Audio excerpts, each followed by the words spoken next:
1:27.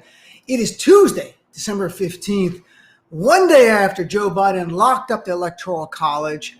And, I've got to tell you, when you look back at it, there was a few safeguards that really held. A few.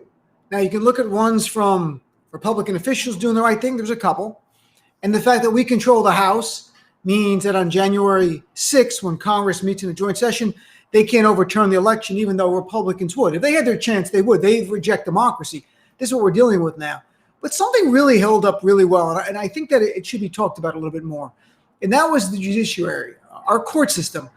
And, Trump has always been about the idea of, it's never been America first. It's been Trump first. We know that.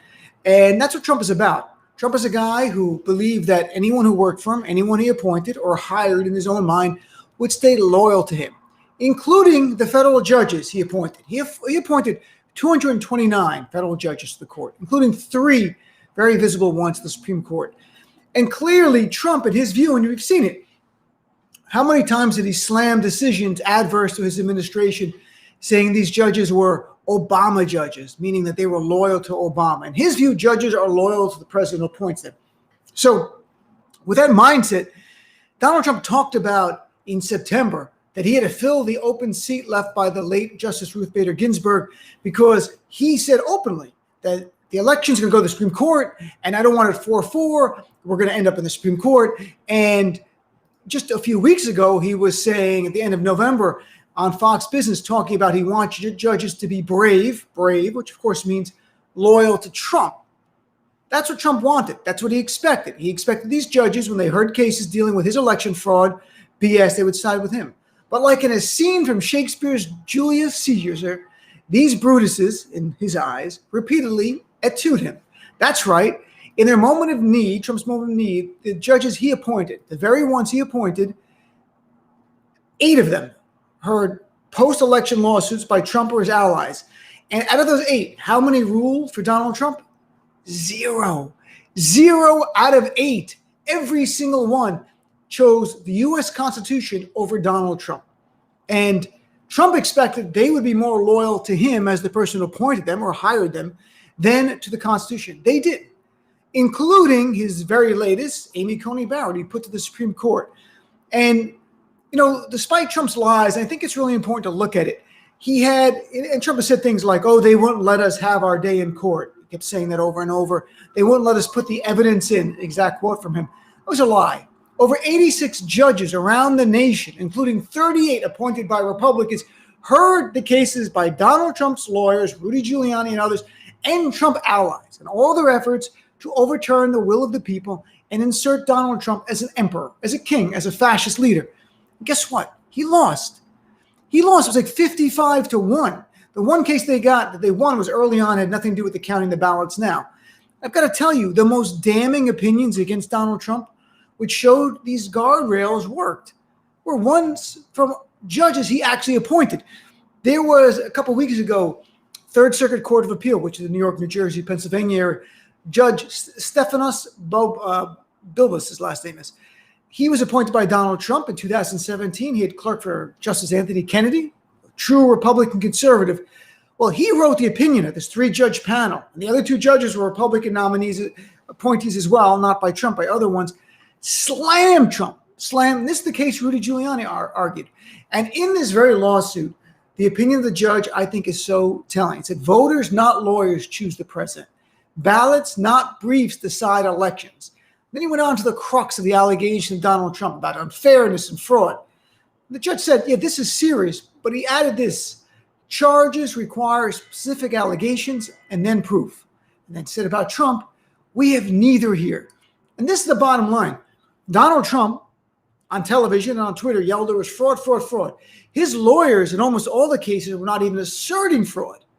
Now, you had some of his allies were like Lynn Wood, the lawyer down in Georgia, who Trump retweeted today, because Lynn Wood called for Brian Kemp, the governor of Georgia, and the Secretary of State to go to jail for not helping him, because that's what you do in a democracy. When elected officials won't help you, you put them in prison. And the Republican Party is silent to this, because they are so complicit. Well, Lynn Wood filed a lawsuit, and it got thrown out in the lower court. 11th Circuit Court of Appeals heard it. They threw it out saying they have no standing. And of the 3 judges who signed on to it, one again was another Trump appointee, Judge Barbara Lagoa. And Judge Lagoa was one of the 2 shortlists to fill RBG's seat. It was going to be her, Amy Coney Barrett. This is how much of a Trump judge she was. Still, she found against him. There's also 2 cases that went to the U.S. Supreme Court by Trump's allies. One, the Texas AG, Ken Paxton, and then Mike Kelly, the Congressman from Pennsylvania. In those 2 cases, how many of the 3 justices that Trump appointed ruled in his favor? 0. They would not even entertain these cases. They were absolutely meritless. They had no standing, or they were meritless efforts to overturn an election. Trump even lost there. But I'll tell you, to me, one of the biggest cases, and one that should be talked about even more, and actually Joe Biden in his great speech last night slamming Trump's assault on democracy actually cited for this very opinion. And he mentioned this very judge in an opinion that we just got Saturday, days ago, was a Trump appointee. That's Judge Brett Ludwig, who's in Wisconsin. And this is a guy who was confirmed by the Republicans in the U.S. Senate several months ago. Every single Republican in the Senate voted for him. This is a real Republican guy. He's a real conservative. When it came to Donald Trump, he's not going to let this man overturn the election. The judge said really remarkable things. Again, this is an opinion that should get more press. Ludwig talked about the fact that that Donald Trump literally was asking the court through his lawyers to overturn the election in Wisconsin and allow the state legislature controlled by Republicans appoint electors. He was literally asking to overturn the election through his lawyers. And the judge said this is an extraordinary case. And he went on to say that the president, who did not prevail in his bid for re-election, has asked for the federal court helping set aside the popular vote based on disputed claims.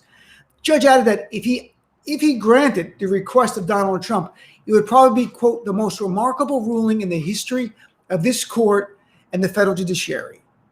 Judge Ludwig concluded, this court has looked at the plaintiffs, which is Donald Trump, let him make his case, and he lost on the merits. Boom. Look, Donald Trump had his day in court before members of the federal judiciary and state courts. Republicans and Democrats alike, Trump appointees and people appointed by other presidents, all of them agreed that Donald Trump's claims were lies. There was no basis of fraud. There was no evidence there. Nothing. 0. A lie over and over. Well, Donald Trump will have you believe there was so much widespread fraud, he couldn't even prove it. That's how much widespread fraud there was. That's not the reality. It was lies. Will this change the mind of Trump supporters? Of course not. But I think there's something good here. I think we can say, and not take anything for granted going forward, federal courts, it held up. This check and balance that the framers had when they wrote our Constitution actually withstood a man who's a fascist dictator who wants to be a leader by way of fascism. And he had members of his own party in the legislature joining him. But the judiciary held up. We can't just say this will never happen again. We have to address to make sure another Trump-like figure never becomes president again. Or if they do become president, that we've already curtailed their ability to overturn the election. We need to implement safeguards going forward. It's a good day. It really is when you think about the big picture. The system worked. It was scary. It was touch and go, but it worked. And with the federal courts and even the state courts, it wasn't even close. Again, Trump won one case out of nearly 60 with his allies, and nothing had to do with overturning any election. He lost every one of those cases. So it worked. So I'm feeling a little bit better about all this. I hope you join my show. We'll talk about this in even more detail, and hopefully you'll join the conversation even more.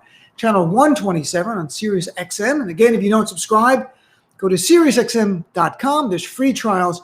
Remember this, want progress? Stay active. Join us. Let's win this. Thanks for tuning in.